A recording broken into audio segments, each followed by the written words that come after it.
Alright everybody, welcome back to the channel. Time is running very short for me, but luckily we have the majority of stuff that I need, the important to get inspection wise, most of it done.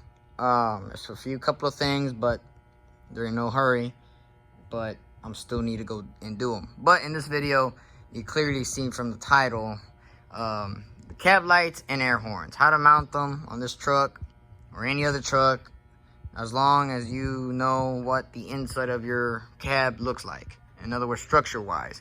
But for these 88 to 98 Chevrolets, we're gonna go and talk through about the lights first. The lights are from Harbor Freight, Kenway, I believe. Yeah, Kenway 5-piece amber teardrop cab light kit.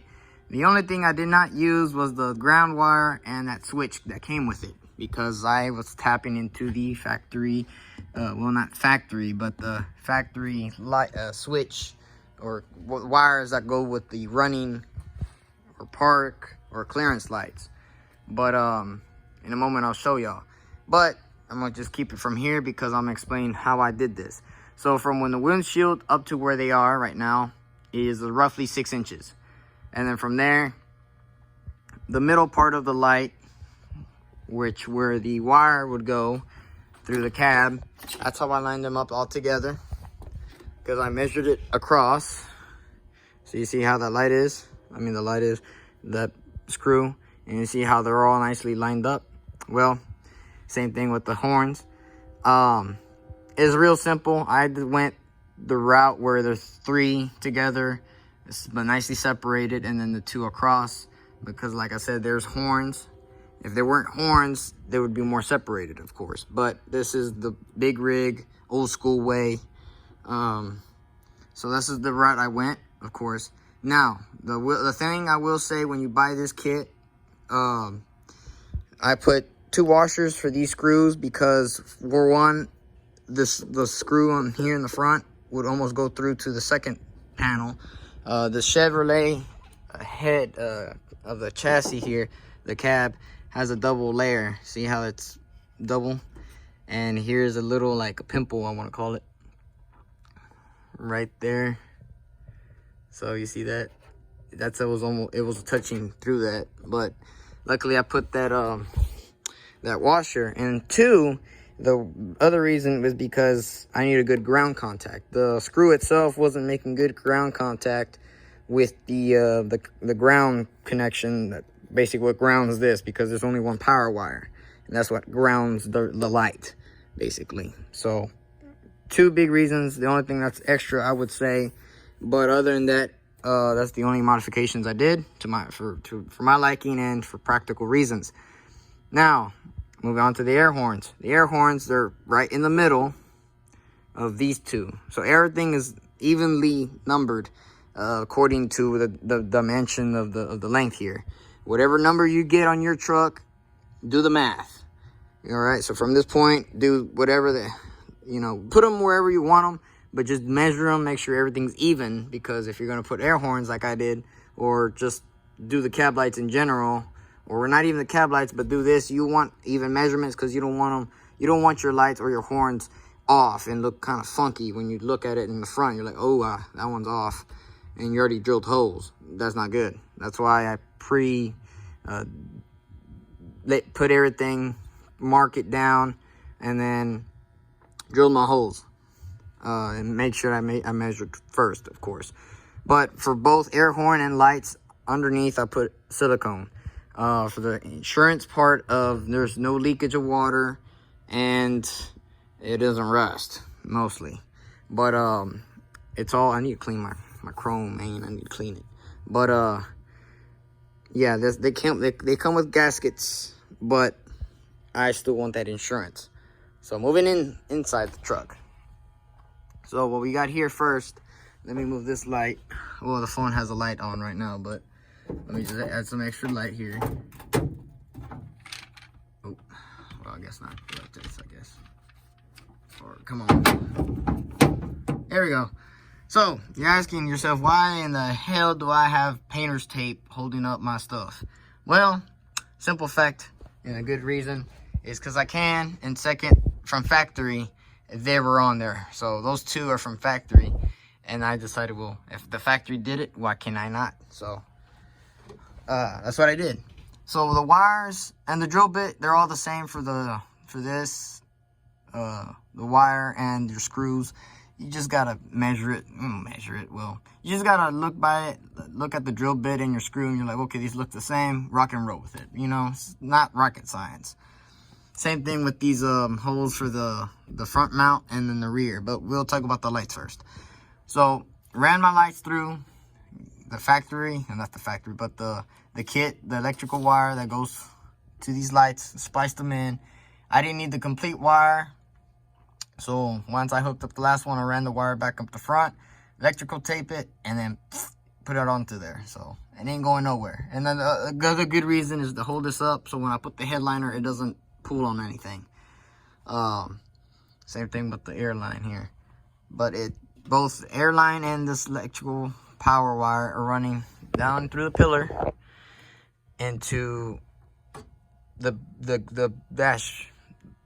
dashboard, basically. So this is the headlights. This is the running, park, and clearance lights. See, and then this is the interior light. So I hooked up that wire to here, and then I also made a second wire going to the clearance lights in the back, but I'll show y'all that in a second. So hooking them up here. Comes with the factory wiring too, and it even tells you in the kit, in the instructions, if the factory wiring has a connection for clearance lights, just hook it up to there, and you don't need the ground or the switch at all. So that's what I did, of course. And then since it's custom but it's running on the electrical wiring from factory, there's no problems. So that's that for the lights. They're good lights. I'll show you on the end of the video how they look like. It's a pretty good, cheap cab light kit. Harbor Freight. I recommend it. 10 out of 10. They're pretty good. Now, I will gonna rate it later on and see how long they last. And 2, make sure the water doesn't leak in, of course. But the way that it is, I mean, I give it a 10 out of 10. So moving on to the air horns. The air horns, once I drilled, the holes that are required and necessary for the deal.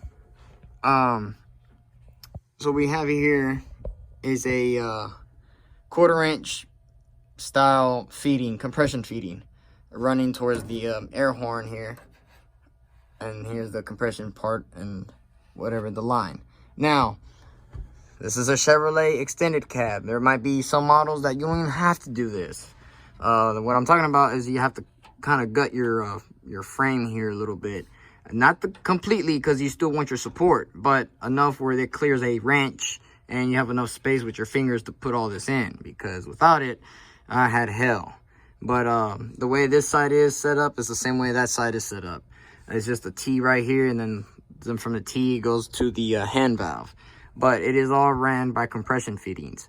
So you got your hose, you put your little insert in. I don't think I have anything to explain or show y'all for those who don't know, but for those who do know, then good job. Well, here's a good example of compression feeding. So you also got a ferrule, which is this little sucker right there. That goes onto the hose, but into the hose there's an insert. I don't think I have the box with me anymore. Or here it is. There's one left. Yes. So there you go. So you put this insert inside the tubing, your ferrule on the outside, and your nut. Make sure you have your nut onto the hose already. So when you put it all together, it basically compression makes it sense. It presses down onto the ferrule and digs it in, keeps it secure, it won't leak. And I already have this system pressurized, so as you can hear, there's no leaks, except for that humming for the electrical transformer. But from there, on both horns, like I said, this is exact replica of each one. Teflon tape is your best friend for this. So run both of them to the T, going around, taped up, to your hand valve here. The hand valve, I already had it. There was a screw hole here already. I don't know what it was for, but it was good location. And so I just made a punch hole here and drilled a little hole.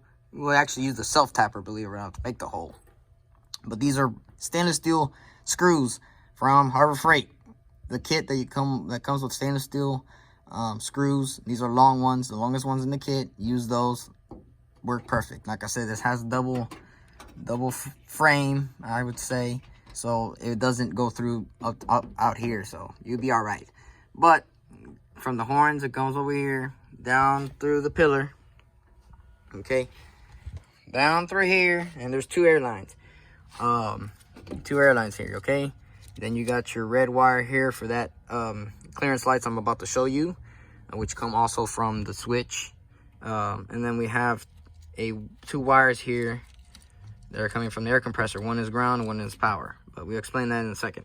So that red wire and all that, the red wire going back to the clearance lights. Here you go. Also from the chrome shop in Houston. The chrome stop, and then the other one on McCarty. They're both on McCarty, I think, but one of them's chrome stop. The one that's doing the thing with the truck show in Houston in next month. Well, actually, is it October yet? No, it's not. But you get my drift here. The second chrome shop, this is where I got the horns, but this is the ones I got the lights from. Two different chrome shops in Houston, but you know what I'm saying. So the white wire is ground, hooked it up with the black 12 gauge. These are 12 gauge wire for good reason, because I like heavy duty. Make sure it doesn't, get hot on me. Just spliced it into the ground. White is ground, red is power. So from here, you can see this ground, I have it hooked up to a ground underneath the dash. Two grounds, actually. One for the air compressor. This is the one for the lights, and that one's for the air compressor. So factory little holes, just self-tap them in, you're good to go. And I think you probably saw a fuse there too. We'll get onto that. So from the power wire, we got both the power and ground hooked up to this light, running through the back, through the top, down to the other side. Both sides of the cab have the clearance lights. So that's the way I have them set up. I bet. The two air lines are going through where the factory bolt holes will go here. The front one here is to the air horns, the ones that go up here through the pillar. This back one here is to the gauge that I have hooked up right here. If I can get mine. And like I said, it's pressurized. I had it at 90, but it went down because I kind of, sorry. But, yeah. So, they go underneath the cab here. As you can see, I need to move this wire, this hose back a little bit in that wire. But they go through underneath, through those holes there. As you can see. Into the toolbox, to the air compressor and air tank. Now there is a leak, but that's because of this quick connect. You can hear it, but I think I'm gonna have to cut it a little bit and kind of put it back in, because that tip might be bad. But air tank and air compressor also from Harbor Freight. Most of this is from McCoy's and Napa. 1/4-inch lines. So from the air compressor, I'll show you back the wires, but the air compressor goes to this one here in the middle. This one's your horns. The big, well, actually the big long one here is the one from the compressor to the tank. But this is the horns, and then this one with the quick connect is the air gauge. Now, as you can hear, there's a leak. See? So I need to fix that before I lose all my air. But I also have this valve here in case I need to put some air in my tires and stuff, because this is an air compressor. The way I have it wired up, run it back through over here, and then underneath through back here where the e-brake goes and stuff. So there's a lot of red wires here, but that's a good sign. This big one here is from the air compressor, because I have it hooked up from the factory wire from the air compressor there. It becomes red. Let's see, right here. So this is the power wire, marked it orange, and then this is the black. This is ground. The ground goes over here, like I said. The power wire goes to the switch over here. I added 3 more switches. These 2 are blank right now, but this is the only one that's hooked up live to power. From the switch, I have it running to the engine compartment, to the fuse block. I am not gonna open the hood right now because it is hot, because I had it running for a little bit. But on the fuse box, you have 2 posts. One is an auxiliary A, auxiliary B. I used the auxiliary A. It has constant 12 volts from the battery. There is a fuse at the air compressor, but I also added a second fuse from the fuse box, the main power wire, to the switch, and that's the one right here. But I want to do later on is the upgrade this wire from the fuse box to the switch, because this thing gets really hot and it's real thin. I should have known better, but now that I know, I'm gonna do that. I need to clean this, but the big old 12 gauge, no problem. So that's the air compressor. And look, watch.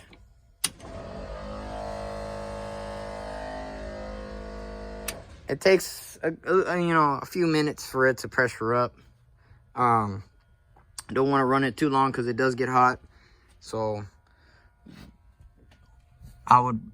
that's why I wouldn't use the horns constantly, but when you need to refill it, it will be refilled, and when I want to, because like I said, the gauge is on this side. But other than that, that's the only thing. That's all I've done. That's all I've done. Like I said, the gauge goes through here under the dash on this side.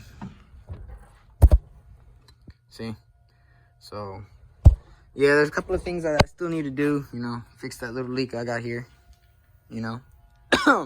but that's just less stuff to worry about. The majority now is just the headliner, sleeper area, the basically interior mostly. The mirrors that are going back out here and then back here, need to wash it. Tomorrow I'm gonna take the truck out so I can stay out in the sun, kind of get itself cooked, and if that makes any sense, bake it. Then wash the truck, clean it so I can get the frame painted jet black. I was gonna undercoat it, but that undercoating doesn't do jack. Do not use Rust-Oleum undercoating, because I undercoated that and look how it looks. It's just terrible, and it doesn't dry well. It just stays it's like rubbery, and it's rubberized, but it just doesn't dry like it should. The bed liner formula from Rust-Oleum works better than undercoating, but it's just not as thick as it should. So I'm gonna just paint it jet black because we're gonna wash it. We don't have salt here in Texas, or at least where I'm at. So that's just is what it is. But I do need to do the tail lights back here. I'm gonna take this bumper off because this bumper is all crooked and I don't want it. So I can put my tail lights. I'll still keep the trailer hitch receiver deal here, and I need to figure out this big cluster mess of wires here that I don't know how long everything is, but I don't need a lot of wire. But yet again, if I do plan to extend the frame, add a second axle and all that, I have enough wire. But that's for now, for the truck show and car show coming up. We're just gonna plain Jane. Another thing too is I need to add a muffler to pass inspection, but we all know I'm just gonna put it on there and take it right off. But depends on how it sounds. It's a cheap Amazon muffler that is exactly the same as a Flowmaster Super 10, but let's just see how it sounds. So check that out for the next video upcoming when I get a chance, when it actually arrives. But I mean, for now, let me just turn on these lights and shut up so y'all can see how they look. Oh, I had the high beams on, but check this out. Both sides look the same, but just look at that.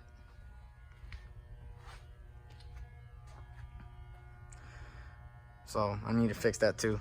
But man, it's nice, you know. Now if they were LEDs, a little bit be brighter, but these incandescents are doing the job as they should.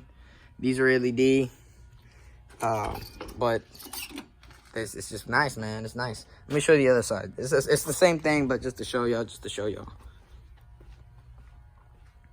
bright, you know. So electrical part, air lines and all that, got them done and over with. Only thing I need to do is on the doors, put the panels back on, put the speakers on.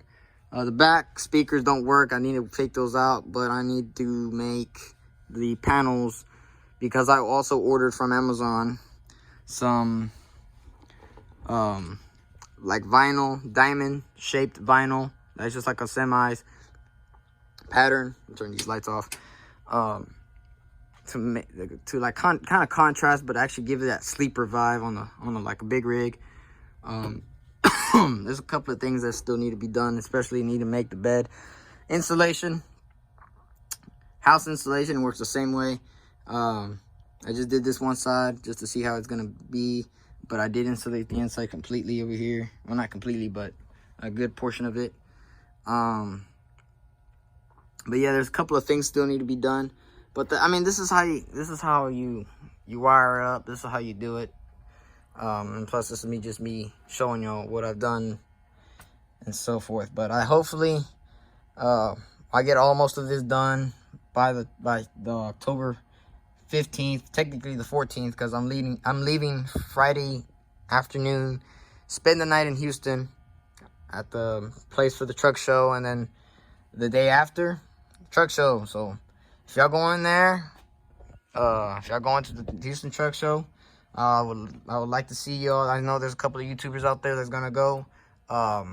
Hopefully I can grow my channel, and most of them can, you know, just look at the project where it has come so far from the very beginning up to now. I would like to appreciate my dad, who has helped me, inspired me in a couple of things, you know, and showed me a way to make it easier for this project to be what it is right now. There's still a lot of things more to be done, but it's now just the less important, because the more important has been taken care of. It's been done. So Monday, windshield. After that, I'm gonna go get it insured and all that, so I can go get inspected, so I can drive it. And so test drive it, drive it here in town for a few days, you know, see how it handles, how it does, because I'm pretty much doing a maiden voyage to Houston, and I'd rather want to know what needs to be done before I go and do a long trip, before I break down over there. But yeah, before I make this video any longer than it should be, I would like I said, I like to see y'all over there if y'all are going. I am going to be seeing a couple of YouTubers over there. Oh, and also check out the wheels. Firestone. I bought these used. They're cheap from my ex-boss, but the wheels are factory. These are those gray wheels that I had. They're not the perfect. Somehow I messed up on clear coat for some reason, but one of them is really, really, really good. I think it's this one. Yeah, this one doesn't have the messed up clear coat, but just like the old school Dayton wheels, you know, spoke wheels, split ring, you know. So need to get a marker and write the letters white again, so I can get rid of those. But the reason I haven't done that is because I'm gonna wash them, wash the truck, clean it, and then, like I said, you know, glossy jet black paint, you know, on the frame, inner fender, and then I still need to paint the hood here, but that's gonna be a little deal on its own, because since this is painted, I don't want no overspray on it. So it's gonna take a while on a couple of things. I need to get a bow tie. I need to paint that black. I need to polish this out. There's a bunch of things I need to do, but what can I do? One man show. So like I said, I I want to thank my dad for helping me with this project, but the majority of the work, question-wise, was all me. He did help, but he just said, I'll help you, but you doing it on your own so you can learn. And that's the way I've been learning. But like I said, hopefully somebody gets inspired from what I did. Like there's all these other YouTubers have inspired me as well. Twin Stick Garage was one of them, and GRT Trucking, Gerardo Reyes, also him, and really those are the only two YouTubers that, you know, truck drivers that I actually watch and I like, and I've been inspired because of them to do what I did here. And this project has been on my mind since when I was like in middle school. I wanted a little mini big rig, but I wanted like a goat cart, you know, deal. But since then I'm older, and I'm like, well, I drive semis for a living, but I still want that dream that I had years ago, and it's being fulfilled. So it's less things to do, but just a very short time to get, you know, to where I want it. But yeah, hope you liked the video.